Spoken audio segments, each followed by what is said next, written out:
पहले तो पूरे देश के लिए मैं मंगल कामना करता हूँ इस सनातनी नववर्ष के लिए। और इस नववर्ष के पावन पर्व पर पूरे देश और दुनिया से राम भक्त सनातनी अयोध्या आते हैं। पूरे देश के लिए मंगल कामना है। अयोध्या में लाखों लाख श्री राम जन्मभूमि मंदिर के दर्शन के लिए, हनुमानगढ़ी के दर्शन के लिए सभी मंदिरों में जाकर पूजा करते, अनुष्ठान करते, अपने जीवन को धन्य करते हैं, क्योंकि यह पावन पर्व है ये नववर्ष का और संघ शताब्दी वर्ष भी है। तो इस बार रामनवमी और भी जबरदस्त है क्योंकि पूरे देश से सनातनी अयोध्या है। सैयद सालार गाजी इनका संभल में नेते का मेला और बहराइच में उनकी अपनी जो है कब्रगाह बनी हुई है और सुल्तानपुर में उनके भांजे की भी एक कब्रगाह है जिसे हर राजाओं ने मारा था। तो क्या मानते हैं कि पिछले 8 साल से जो सुविधा सरकार उनको मेला लगाने के लिए दे रही, ऐसे आक्रांताओं का मेला होना जरूरी है? अब गाजी और पाजी का टाइम खत्म, अब राष्ट्रवादियों का टाइम शुरुआत। गाजी और यहाँ कुछ भवनपुर में वो पाजी का जो मेला लगता है, मैं शासन प्रशासन निवेदन करता हूँ ऐसे चोर, नीच, लुटेरा, बलात्कारी, राष्ट्रद्रोही, मानवता द्रोही की मेला नहीं लगनी चाहिए। अभी तक जो पूर्ववर्ती सरकार लगा रही थी, अब इसको बैन करना चाहिए, बंद करना चाहिए और खत्म करना चाहिए।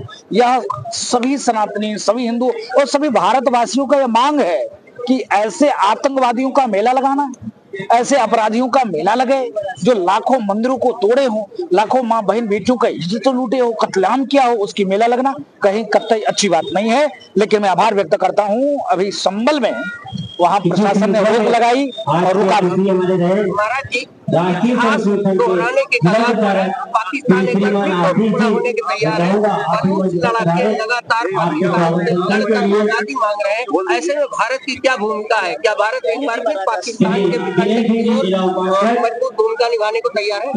पाकिस्तान का 2-3 टुकड़े होना चाहिए। जिस प्रकार से बलूचों के साथ जाति हो रही है, उनकी माँ बहन बेटियों को उठाना, कत्लेआम करना, गोली मार देना, ये नाइंसाफी है बलूचों के साथ में। मैं विश्व बिरादर से मांग करता हूं क्या मानवाधिकार कहां चला गया? बलूचों के साथ दुर्व्यवहार हो रहा है, उस पर क्यों मौन, क्यों चुप, क्यों शांत? दूसरा, जो हमारे सिंधी भाई हैं, सिंध देश अलग होना चाहिए वहां पर सिंधी भाइयों के लिए। जिस प्रकार से वहां सिंधियों को मारा जा रहा है, भगाया जा रहा है, लूटा जा रहा है, उनके लिए भी अलग देश होना चाहिए। तो पाकिस्तान का 3 टुकड़े होना चाहिए।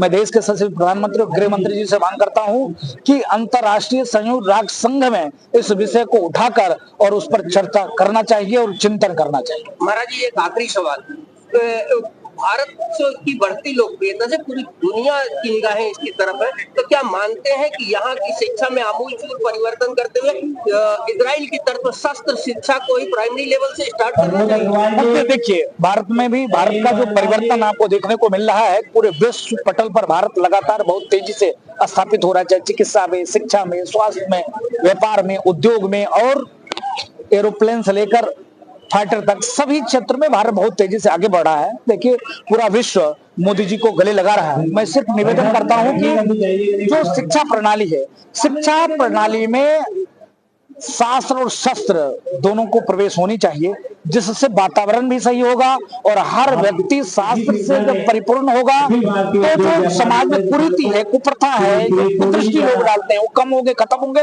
और जब शस्त्र से परिपूर्ण होंगे तो अपराधी, गुंडे, माफिया, देशद्रोही भारत पर नजर उठाकर देखेंगे नहीं। इसके नाते 2 चीज समाहित शिक्षा में करना चाहिए। हाँ जी, एक सवाल सुल्तान की योगी जी ने बगल का ही जिला है और वहीं पर इसका नाम बदल नहीं पाया। नहीं, जबकि नगर पालिका ने इसका 5 साल पहले ही प्रस्ताव देकर के इसको संशोधित कर चुका है। इस बात को अन्यथा मत लीजिएगा, जल्दी ही यह कुछ भवनपुर ही होगा या सुल्तानपुर नाम बदलेगा, क्योंकि योगी जी के विचार में है, उनके मन में है। हो सकता है कुछ टेक्निकल कोई भी प्रॉब्लम हो, वो अलग बात है, लेकिन जल्दी ही यह जिला कुछ भवनपुर ही होगा। इस पर आप लोग धैर्य बना के रखिए, लेकिन लो जगा के रखिए। क्रांतिकारी उद्घोष, क्रांतिकारी भाव और विकास के साथ साथ बदलाव जरूरी है कि इसका नाम बदलना चाहिए। एक बातें उठती है कि वक्फ बोर्ड पे बड़ी चर्चा होती है।